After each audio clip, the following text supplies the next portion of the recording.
And now I would like to introduce our headline speaker, Manoj Gautam.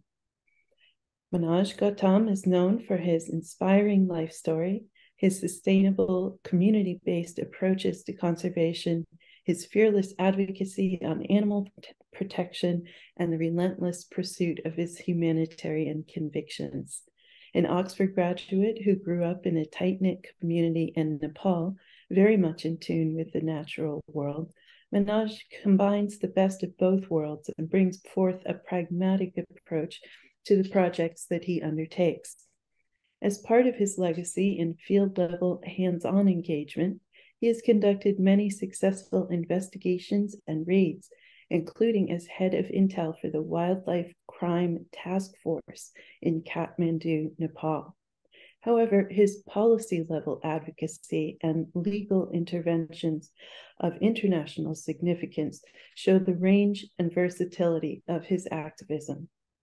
Manoj specializes in assessing community perspectives and needs on a human level, touching the root cause of problems that are so often ignored. Keeping in line with understanding humans, through his practice and presentations, Manoj has helped further human behavior change as a concept and practice in the field of conservation and animal protection. After representing Dr. Jane Goodall in South Asia and leading JG's Roots and Shoots and the Jane Goodall Institute of Nepal for 20 years, Manoj is now a freelance consultant and spends most of his time running independent projects he initiated. He moves between the UK, where his family is, and Nepal, where his projects are, and where he runs a wilderness camp in the vicinity of Bardia National Park. Please welcome our headline speaker, Manoj Gautam. Thank you, Liz, for this opportunity. I'm really honored. Let me just quickly start by giving a little addition to my intro. And I am not an expert in the practice of rewilding per se.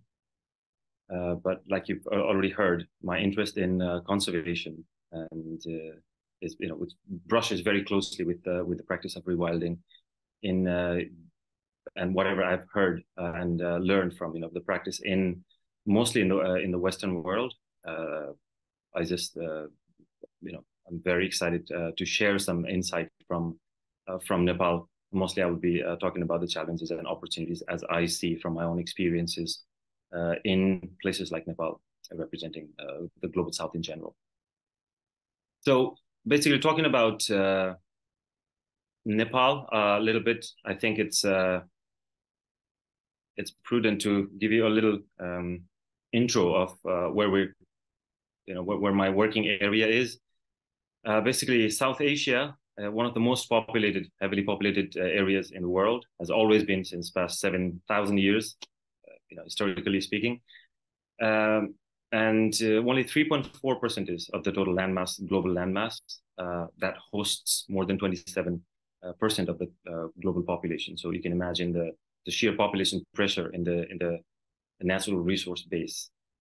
So that is the intensity of the population versus natural resource friction. Nepal as a country itself is quite biodiverse, quite diverse in terms of ethnicity or biodiversity, from the highest peak of the world to almost sea level, and all of this within 120 kilometers, basically distance as crow flies. So you can imagine, a diversity of microhabitat, microclimate.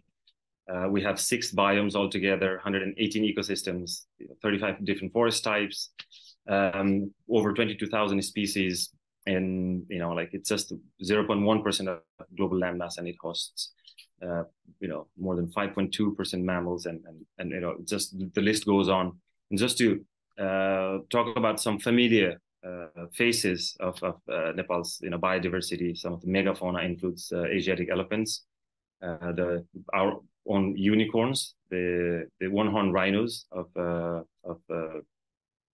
Indian subcontinent, Gore bison, which is the largest bovine, wild bovine, species, likely wild water buffaloes, Bengal tigers, Gangetic river dolphins, snow leopards, red pandas, you name it. So it's quite rich, and a lot is at stake when it comes to biodiversity conservation. I would just like to give you a brief intro of the modern history of conservation in Nepal. But historically and traditionally, Nepal has being predominantly a Hindu and Buddhist country, religion-wise. It is already kind of like inherently in the culture to worship natural resources, animals. It is very much like animistic, with a high reverence to rivers, forests, grasslands, mountains, you name it. So the general material that's required for the denizens to act as conservationists is already there because of the religious sentiments and understanding. But then the modern history is fairly recent. 1956 can be seen as the advent of modern conservation practice in Nepal.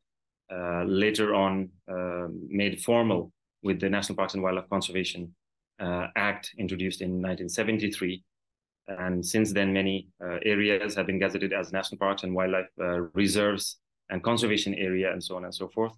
The conservation approach was mainly adopted from what used to be, what was basically pushed from the West in general, that were, basically the frameworks of which were created abroad. So it kind of, in the initial days, it lacked many consideration for the local specificities and the local considerations that needed to be taken into account.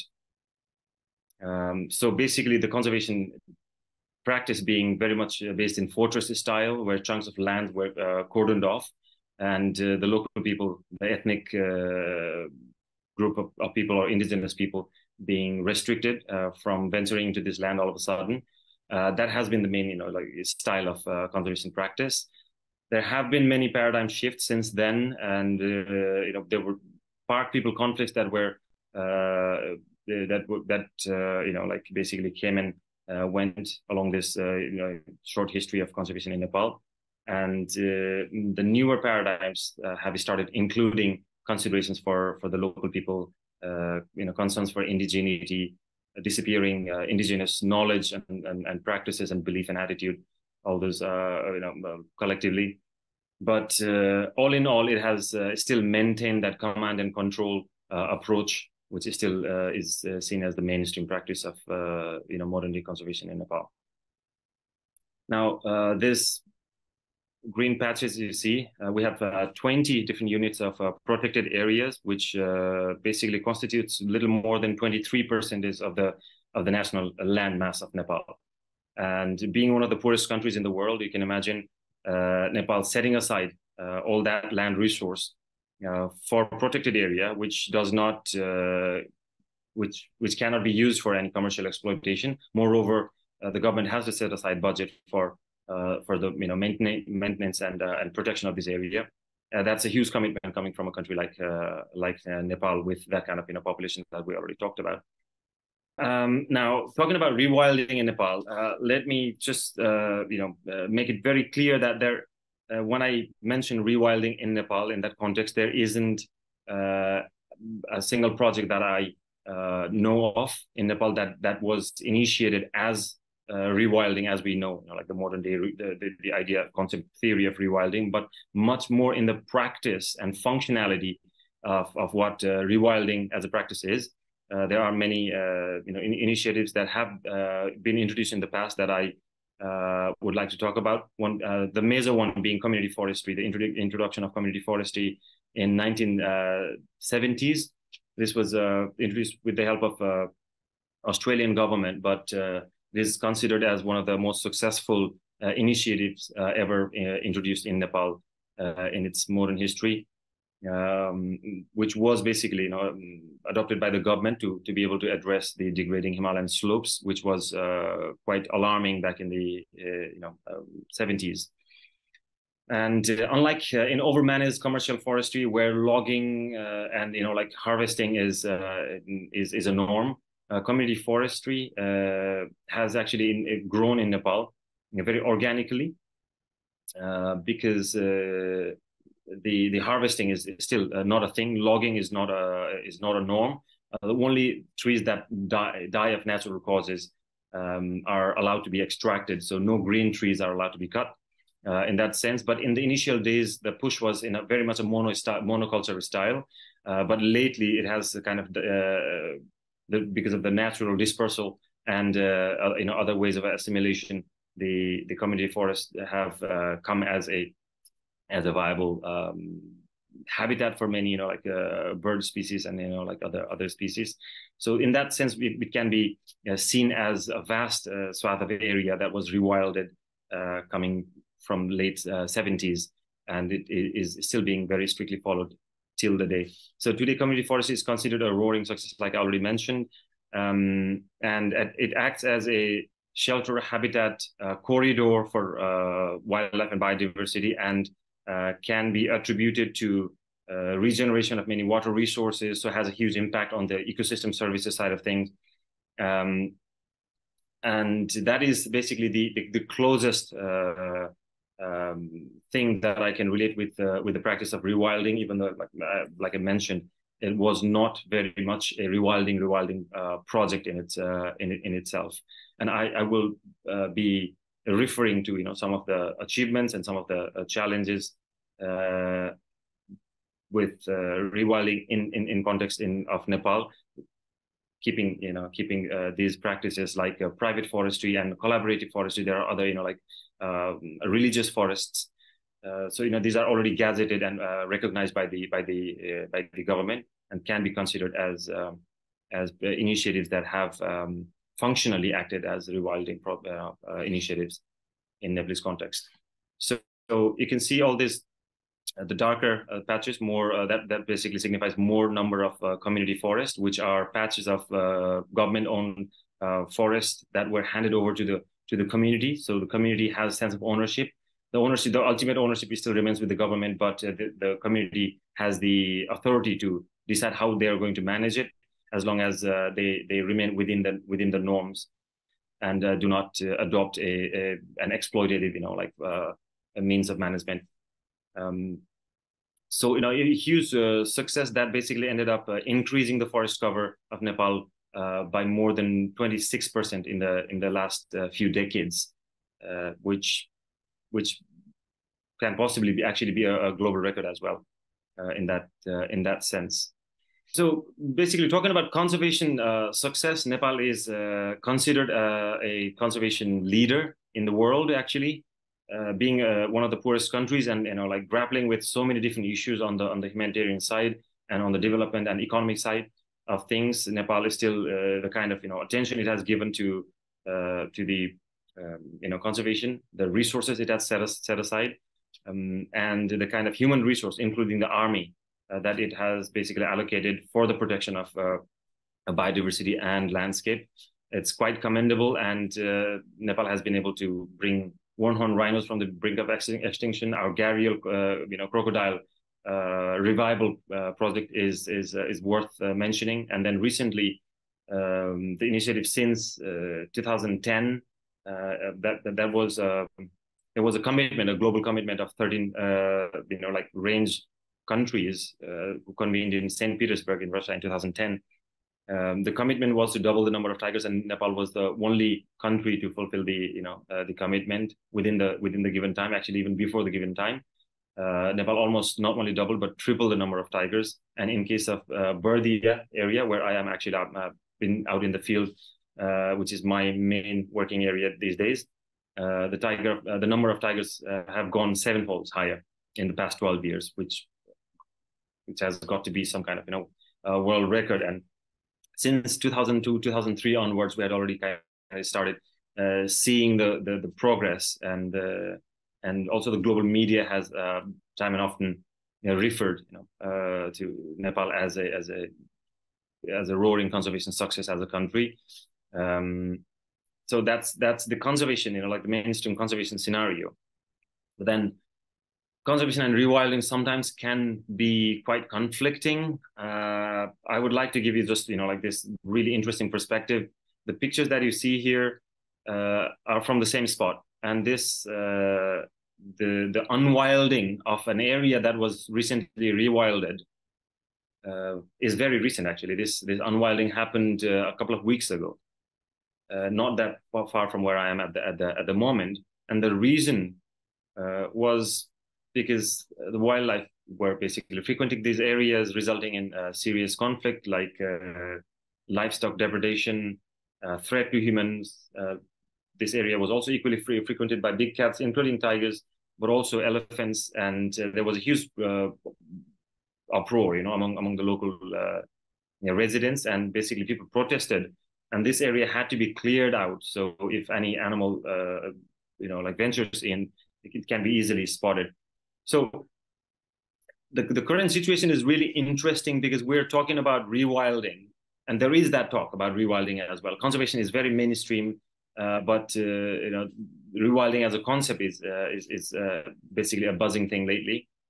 So we're talking about rewilding in the area where unwilding is still happening majorly. So we've already talked about how most of the public land is already set aside as a protected area, and on top of which there's community forest, which is also a non-exploitative form of protection. So 38%, that makes basically a little more than 38% of the national landmass set aside as non-exploited area, which is basically protected area in some way. And the only land that we can talk about, the only landscape that we can talk about now in terms of rewilding is the private land, which remains in the form of farmland. And Nepal heavily relies on imported food from majorly from India, but also from China. So there's this food security as a main concern. The trend is unwinding of the unwilding of the farmlands, and urbanization, like basically pouring of concrete, turning into like this sprawl of the small settlement areas, turning into small local urban hubs. Is a trend, and not only in terms of area per se, in terms of magnitude. Like for a little reference, I've used my own hometown, a geomap of my hometown that gives you a reference of the green area is basically still the green cover area, forest cover area, the yellow being farmland, and the red spots being urban development. So this is from 1990 to in the past 30 years. We can see not very clearly in terms of magnitude of how the size of the farmland has actually converted into urban area, but the character of the farmland has also significantly changed, which actually, in terms of rewilding, the parameters of wilding basically are significantly affected because of the changes in the dynamics and changes in the character of the farmland, which has always acted as some kind of a buffer between mainstream habitat and unlivable, like very much hostile urban kind of setup.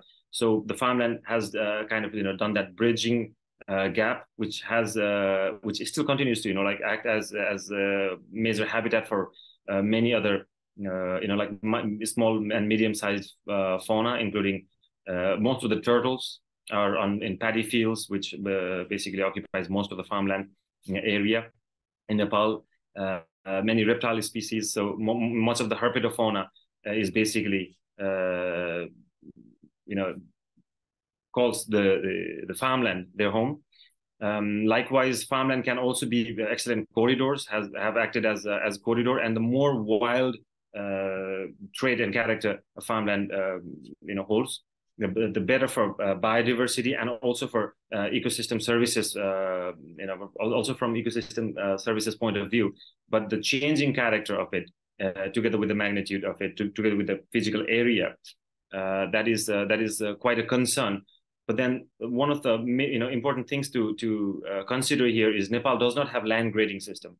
So every single piece of land in Nepal is real estate. Basically, it's developable land. Unlike in many countries in the West and elsewhere, our land is not graded. So basically, the land that is farmland now could tomorrow be built and immediately converted into urban or semi-urban entity. And that is the major risk. And the land prices, the land as an asset is a big thing in Nepal, and most of the indigenous held land is now basically going into hands of capital investors who are coming in and building like either settlements with plotting and this and that. So basically, the area that has historically worked as wild land are being unwilded, and that is already like the contradiction where we try to like place the idea of rewilding in such a time of rampant unwilding of historically wild areas, and also the areas that were historically kind of like unwilded and then were rewilded. Just earlier today, actually, I'm actually coming back from a field, spending all day listening to people's frustration and this and that, where another larger plot that was rewilded. Now people are basically looking into kind of chopping it down, but legally they're not allowed to do it because there's the National Park Authority involved, because it is a buffer zone area. But then people are losing their livestock and other resources and their own functionality, their own livelihood and day-to-day routine is severely affected because the area that was rewilded with the idea that there would be a contiguity to Bardea National Park as a major habitat that links with to the Indian frontier, Katarnia Ghat Wildlife Sanctuary. So this patch of forest, that was created recently in the Khata corridor, as corridor where the passing of animals would, between these two large chunks of habitat would be possible. Now this area itself is a very much a viable habitat, and that seems to be causing a lot of trouble and conflict, which basically antagonizes the local people against the idea of rewilding and conservation even. So there's basically like a reverse phenomenon after all these many years of sensitizing the local public, the villagers, the local community people, and without whose participation the conservation's so-called success would not have been achieved. But now they're paying with their lives, and all this kind of reflects on the rewilding ambitions as well, and rewilding aspirations, because enough with snakes and scorpions and this and that. Like take West, for example, Western civilization, how they try to tame nature in a way, coming from early civilization, but also during the Renaissance time, we can see like the human and nature relationship, how it has kind of evolved into beautiful manicured gardens and this and that with water fountains and whatnot. Humanity has sought that proximity with nature, but then in their own terms and conditions. But there is a feeling that this imposition of to a certain extent, very much in a colonial style and very much in a command and control style, a donor focused, like imposition through some professional beneficiaries in the form of local NGOs in Nepal. That is the kind of mindset, and the people are more articulate and more as they get more frustrated about it, and they get to see the similar kind of tendencies being repeated, their own concerns and considerations being kind of neglected, and it's still the drum of conservation success is being beaten all over the world. Basically, many entities, including authorities, going around and making victory laps, shouting out about the roaring success, while nobody has kind of mourned a single death that keeps happening. Just 2 days ago, there was a woman who was killed by a tiger, not inside the national park. This is basically a backyard, pretty much. So this has a backlash effect, and I thought this is quite important thing to be brought to the context here. And Nepal, being in one of the youngest mountain ranges, the Himalaya and the lesser Himalayas, is very fragile structure. So landslides and erosions are quite rampant. Flash floods are a new phenomenon thanks to added effect of climate change and climate variability factors. Droughts and drying water resources, which is very much a dreaded thing. Desertification, of course. So the Himalaya is also called the third pole, because of the water mass trapped in form of glacial bodies are basically depleting. The snow cap, the snow cover is depleting in a very fast pace. I've just basically highlighted these things so it can come later in context of why things are relevant. But then when we talk about rewilding, as in the case of conservation, agency, I think like the agency or the authority of decision making is a major consideration that often does not get talked about, because as long as it is achieved, like especially in the species conservation angle, it gets concocted somewhere up high, and then it's just basically very much top to bottom kind of approach it gets imposed. Like in the case of number of tigers, nobody from the ground here was even asked whether like the tigers should be doubled or tripled or quadrupled, or should increase sevenfold from their original number back in 2009. And it still basically gets imposed. So who holds the agency for rewilding? Who is to decide that rewilding should be done in whichever manner or fashion or scale it has to be done? But then that is also like a major consideration if we are to devise rewilding as an approach in places like Nepal. And when I say places like Nepal, again, like there are a few things that come into consideration: poor economy, relatively higher population. Things are still relatively wild, unlike in the case of West, where early industrialization era, much of the wildness was done with basically. Whereas here we're just reaching the phase where unwilding is actually happening, as we already discussed, and also where to do rewilding. Like what is basically the agency also depends on the area. Like if it's a farmland, then the farmers come into consideration, and all these things need to be considered when we discuss the idea of rewilding, with the intention of bringing it into some kind of relevant practice. So basically, just putting it very simple, the way I see in the global South, the idea and the practice of rewilding in its current form boils down to basically two things.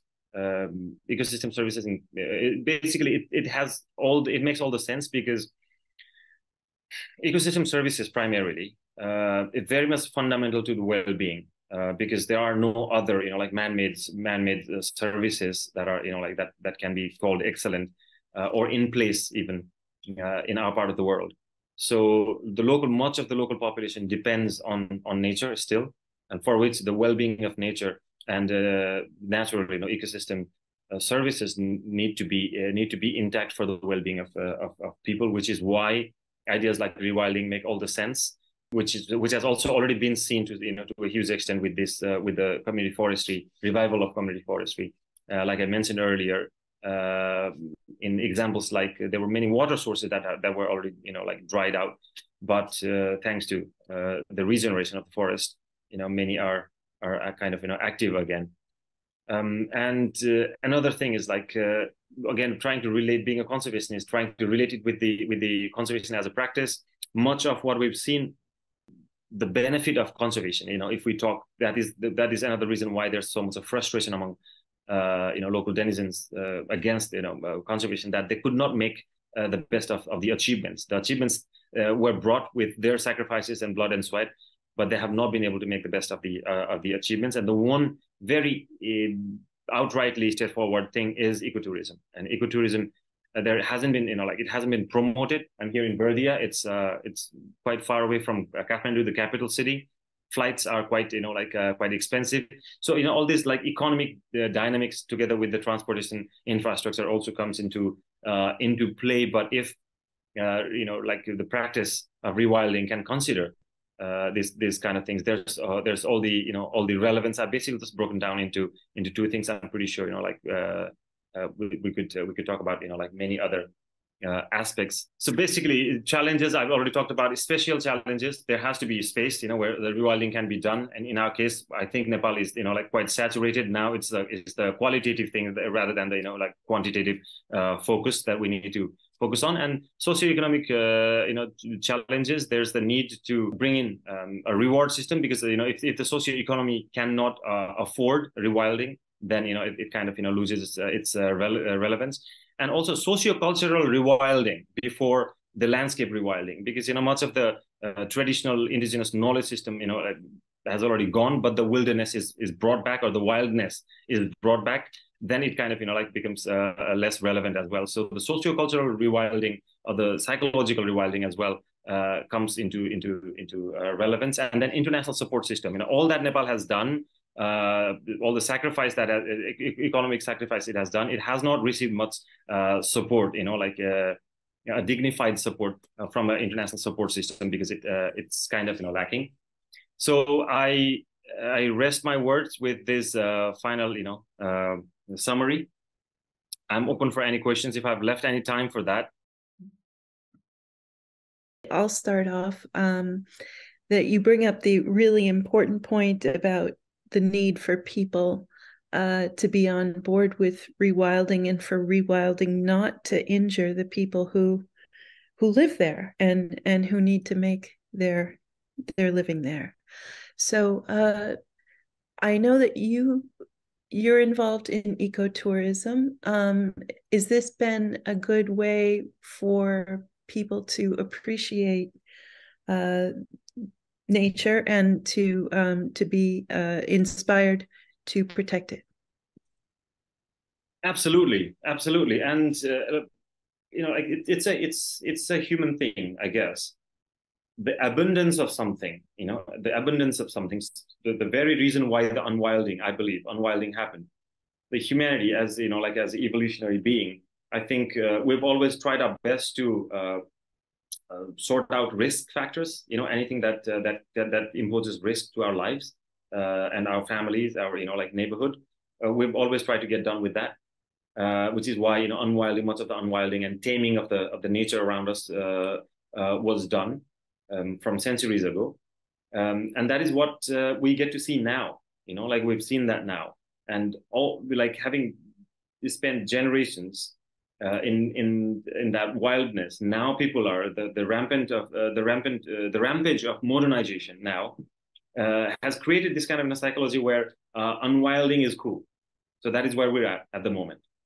For the very rural people, unwilding is cool. And to bring that, to reverse that idea, the only way is to bring in some value, because at the moment, the wildness of their area, of their territory, is a nuisance. The only value is nuisance value. And to reverse that, the value have to be, the value system has to be reversed as well. And the only way, the only means possible at this stage, I mean, I don't know about the future, but as we discuss, every single day, the only obvious thing that is available for us at this stage is ecotourism. And that brings values in two different ways. First of all, it brings economic motivation, of course. So that reinforces the idea that, okay, if we maintain this, so it's not just the ecosystem services, which is sometimes, for the local people, it's a little difficult to understand, because the reinstating of the ecosystem services hasn't happened much, because the dismantling of the ecosystem services hasn't happened yet. In our case, in many, in much of the context, because the forest. The regeneration of forest is one thing that the past generation has actually seen, but we haven't lost, that much water already. That is only happening now, So much of the destruction hasn't happened. So the generation hasn't had much time to learn about, what could be the devastating effect if we lose this, or if there's the rampant unwilding of the natural territory. And in that case, it becomes very prudent to bring in this value based, system or motivations that is more relatable, that is more easy to understand. It's very it's one-on-one, 1+1=2 kind of equation, where people come from all over the world. They they highlight the value of the wildness and the natural scenery and the wilderness and wildlife and biodiversity and all that thing. And then they are the ones bringing in monetary value as well. And that is like a double reinforcement. So they're getting money, but also they're getting appreciation from people for whatever they have. and that is a thing for us to be exploited to the maximum limit, but also to be fair to the people, not only as a candy to, again, like further cheat the people, which is why we need to devise ways to make conservation and the wildness of the area beneficial for the local people, at least to be able to outweigh the damage that it brings otherwise, because the damage is pretty harsh, like the ultimate form of the conflict. Are you optimistic that cultural rewilding can be successful before the landscape is too lost to rewild? That is a conundrum. That is the real, like a dilemma. But it's not. I do not see it as a choice. Like, because otherwise it's again imposition based, and imposition now it has cornered. Initial days it worked fine. The cordoning of all the protected area, the last remaining chunks of forest that had that were still like quite biodiverse. We still had like very last remaining population of our flagship species like one-horned rhinos and tigers and so on and so forth. And it was like desperate times, desperate measures. So not much, not much leeway or space for the decision makers to play there. So to like for the considerations of indigenous rights and this and that. So they just basically went ahead and like used force, even evictions, restrictions, like all that, like it has a bloody dark history, of conservation, this country. But if we don't revert that now it's almost reaching a saturation point, because the cheap dream selling was done to get people's participation, to get communities' participation, without whose support we would not have all this. Like poaching would not have been controlled. That's a given, and even the authorities actually admit to that fact. And now the same community has come to this like completely reverse mental state after 4 or 5 decades of like a gradual sensitization. It's a huge loss. And if we keep on, pushing on that rewilding, the physical, territorial, geographical rewilding, without being able to rewild, culturally or psychologically, then I see that as a recipe of downfall, a recipe of backlash, more than making any progress. So it has to be. We have to find a good balance between how to take both, at the same time. And it's not going to come with rhetorics. It's not going to come with semantics. It's not going to come with cheap tricks and gimmicks. It has to be, the system has to be fair, and the values have to be upheld, while the practice of rewilding or conservation, for that matter, are pushed from now onwards. And that is exactly what we're trying to do. And so here's a question related to that. You mentioned the need to control the rising population of wildlife. What kinds of approaches are envisioned for dealing with population growth to keep the ecosystem in balance? Right. First of all, like population in any other case is just is a result, right? It's the result of the resources available. If there's a resource available, including space, naturally, the locally available resource is the determining factor about like how much of population should be of whichever species we're talking about. If there are if there's any one aspect of the resource that's needed for the population to thrive or grow gets limited, then that basically naturally caps the population of that particular species. However, in terms of tiger, the reason tiger actually the tiger population grew so dramatically was because there were many unnatural things that were introduced. The character of the habitat, especially in terms of Burdey National Park, which is about 968 square kilometers area, it is quite heterogeneous, as any other habitat. It's not very homogeneous habitat, from hills to the lower plains, to floodplain, to riparian forest, to dry sal forest. And there are like marginal areas, and there are some like really prime habitat where there's a competition, because tigers are not herd animals. They're like highly territorial. They fight, and whoever retreats basically had marginal land to go to. And what happened was they basically kind of homogenized by introducing artificial pools of water, like water holes. 178 water holes were recently added in the past 6 years or 7 years. So, like much of unnatural things have been done. And this is exactly what I mean by imposed ideas, because it was all about numbers. It was all about numbers. And we cannot talk about rewilding. Conservation is all about balance. The bottom line thing, if there's anything about conservation, in my mind, it's balance. It is longevity. It is sustainability. And it is natural thing, right? It has to be natural. It is the nature that we're trying to protect, because there were interventions, there were unnatural interventions in the past. And in the name of conservation itself, if we start going on pushing these unnatural means to increase the number, and increasing the number of any wildlife, particular wildlife species, cannot be conservation. Where the entire practice of conservation has been derailed, because it is all about the glitter and glamour now. Like, who gets to like brag about it? Like, who did this? So like there's a corruption, a mental corruption coming from the donor side as well. And much of the like Western conservation players, it is coming from there as well. Like, now we have WWF here, we have Zoological Society of London, we have Panthera here, active in Berdia's case as well. And this is a valid question to be asked to each of those who have claimed T times 2 as like that's tiger doubling initiative, and who basically bragged about this, been here, there. This is a public question that needs to be asked to them. Like, why was this done?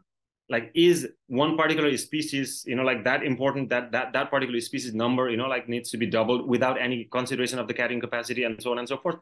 And that is where, that is where the real concern should lie. And that is exactly what rewilding should learn, like being a latter concept compared to conservation. I think there's much for rewilding practice and rewilding practitioners to keep in mind, that it should not be that level of interventionist that basically just goes on trampling the basic norms and values of what it should stand for otherwise, because this is very antithetical otherwise. And that is exactly why the dealing of the population is not a big deal, because if you don't keep on like doing monkey business, introducing like this very unnatural and artificial means to desperately like increase the number, because someone made a very political statement about doubling the number of tigers, and 13 countries are vastly different. We're talking about Siberia, and we're talking about Malaysian, like Borneo rainforest. We're talking about Nepal, where like there's like community here and habitat there, and community here and habitat there. Like, so we're vastly heterogeneous habitat ranges we're talking about, even within the same country, and even within the same national park. One flank of national park it could be completely different. The northern frontier of Berdia National Park is absolutely like not much inhabited, whereas the southern part the southern boundary is like basically just like surrounded. It's just like an island. So in this heterogeneity, the local specificities have to be counted. Like, how could anybody scientifically possibly come up with this idea of like blanket idea of doubling the number of tigers throughout the range habitat? This is 13 and 14 countries we're talking about. So that is the level of like compromising of the very basic essence of science, and like both the mind and heart have been compromised in the later days, recent days, treading and furthering of the conservation, to the extent that the idea of conservation has been corrupted. It's being completely either misunderstood or misinterpreted. It has become a malpractice, at least in context of Nepal, and I have no hesitation in saying that. So if we stop this monkey business, if we stop working in the interest of someone's like a random political commitment somewhere else, conservation needs to be a groundswell movement. Conservation needs to be answerable towards the local people living right next to the frontier, conservation frontier, the interface people, the major primary concerned people, the primary stakeholders should have the agency. This is why I brought the idea of agency in terms of rewilding as well. Otherwise, it will lose the charm. Otherwise, it will lose the value in practice, because we cannot forget about the basic humanitarian norms, being humans as the carrier of these ideas and practices. We cannot forget the basic humanitarian laws and values, while furthering the concern for the larger planet, because we at the end are the actors. And in that case, we don't have to worry about controlling the population, because the nature does its job if we don't mess with the job. The problems, why there's a need for conservation and rewilding is because humans have tried to play God, and while trying to reverse it, we're still trying to play God, and that is where the problem lies. So this is a really important point that you're bringing up, that places with tigers are bearing the brunt of ideas from places without tigers. So, what are some of the ways that you envision going forward with people and nature working in better harmony? I think the first of all, the people need to be brought to a welfare, like certain welfare standard. Like it's in their mind, there's no doubt that the tigers are getting more focused than themselves. People are dying, nobody talks about. One tiger dies, there's a massive hullabaloo in the country. So the uplifting of the people's lives is a must. And once we can do that, then the harmony, I think we know that the balance will start. We will be able to see the map. We'll be able to see the road further ahead. I mean, way forward as we march in that direction. But the direction is to maintain a balance and uplift the people living right next to these natural lands who are suffering already, because these people are going to be in the land that is already highly populated. This is a miracle, that people are still kind of quiet and living together. And these are, you still go ask them in the family of like the victim's family, you go and ask them, like, should we still conserve tigers? And they will still say yes. The hardworking people, who work with me, one dad was killed by a wild elephant. He's the largest advocate of elephant conservation. Keeps like his Facebook and social media profile is full of like elephant herd pictures. You will not find more dedicated conservationists than these people, but they need to be able to take care of themselves. And what could be better if that enabling of these people to take care of themselves can come from the achievement that has been brought by success of the conservation. And that is one way to go about it. And this, like you said, like this imposition coming from a land where there's no tiger to the land that has always had tigers, they felt the need to double or triple or quadruple or like 7 times the number of tigers. This the practice of conservation needs to be decolonialized. Because it's still very colonial. It's still very colonial. The answerability to every single dollar that donors or countries, donor agencies spend, the answerability should not be towards what they're interested in. There should be a common understanding about what conservation is and who the conservation is for, and who should be at the helm of conservation. If the local people are given, like into chargeship now, because they've been sensitized, there's been a lot of investment, and thanks to like the old generation leaders of visionaries of conservation, even though there were many mistakes.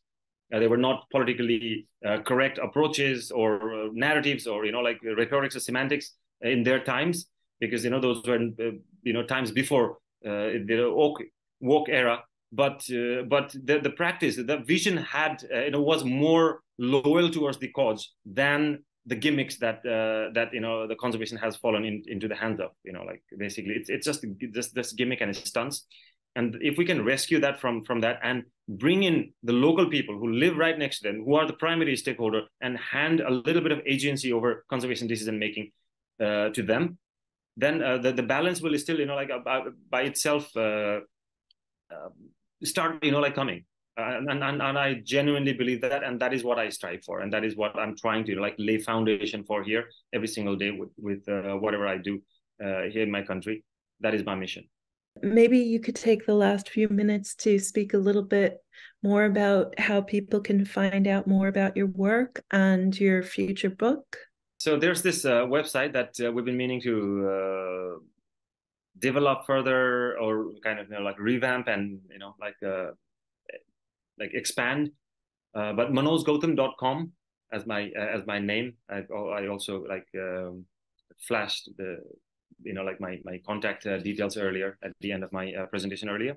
So you'll find a little bit in there, but also the more recent initiatives of mine might not already have been like listed out in my website, which it will go there soon enough. But you can just get in touch with me, and I'm very accessible, easily available person. I'm very approachable, at least. I might take my time to get back to you if I'm out in the field, that which happens a lot. But otherwise, yeah, I'm always available. So if there's any interest in finding out more, very much into ecotourism, we are trying to bring in more people to see. Like at the moment, there's a friends group from Malaysia visiting, and Malaysia has a big ambition about tiger number increasing, and we're trying to tell them like what should they be already aware about and cautious about, and what mistakes not to repeat in Malaysia. And there's a very young group of Malaysians, as well as like some old friends of mine who are visiting. So I'm just trying to basically bring in the world to create a reward system, like I was talking about towards the end of my my presentation. If the good deeds does not matter, because the conservation has no boundary. It's all in the same planet. It does not matter where the hole is in the boat. It's gonna basically sink the whole entire boat. It's not like your side is gonna sink first. That's a stupidity. So if Nepal has created some hope, because of the sacrifices it has made, and if it does not get rewarded for that sacrifice, for that leap, for that hard work, then there's no motivation. We've seen this in many other countries. Like Botswana is a great example where they really refrain from culling large number of population of elephants, which was otherwise causing havoc. There were a human elephant conflict going on in their farmlands were being raided, this and that. Almost to the extent of like even the natural habitat was kind of like by the alarmists and lobbyists for trophy hunting. Like they were basically crying about maintaining the population, again trying to play God. And Botswana government, like thanks to a very progressive minister back in those days, he refrained from doing that. And what happened was all the lobbyists, and activists who were in favor of anti-culling, or who were not in favor of culling, this just completely forgot them. This completely forgot Botswana. Nobody, was promoting Botswana, and there was no reward system, like for taking that bold decision of not culling the last remaining, population of elephants in Africa, where elsewhere, like Zimbabwe, has always done that, and there are other countries who are engaging in elephant culling, and then after all these many years, one single minister changes, and all the legacy is gone. Like nobody feels the need to be taking, carrying the burden for the rest of the world. Like I keep saying, tigers almost tripled in Nepal, big success. The whole entire world celebrated, rejoiced with the news of in the days of doom and gloom. Of if you talk about conservation, every single thing is like doom and gloom. We've lost this species here. Like this these many million hectares were lost. In the last month alone and forest fire burning, this that, and Nepal being one of the poorest countries, least resourceful countries, triples the number of becomes the only country in the entire range countries to fulfill not only fulfill the commitment, but they basically go overboard, and the entire world rejoices, but nobody is still paying a visit to Berdia. That's not fair. That's not fair. And that is exactly why I'm like hell-bent in bringing in people, showing them like what has been done and how has it been achieved, and what does it take to be conservationist for the local people on a daily basis. Like what are the sacrifices, what are the challenges. And it's a beautiful place to visit. It's a beautiful country. People are hospitable, like full of culture, full of nature. And if you ever wanted to come to Nepal, I would love to show you this beautiful piece. And that way we can make sure that the local people are rewarded for all they've done as conservationists. Thank you. Thank you so much. We really appreciate your bringing this perspective about how we can be better partners with people who have tigers. And we want to do the right thing. Thank you so much, Manoj. Thank you again. Cheers.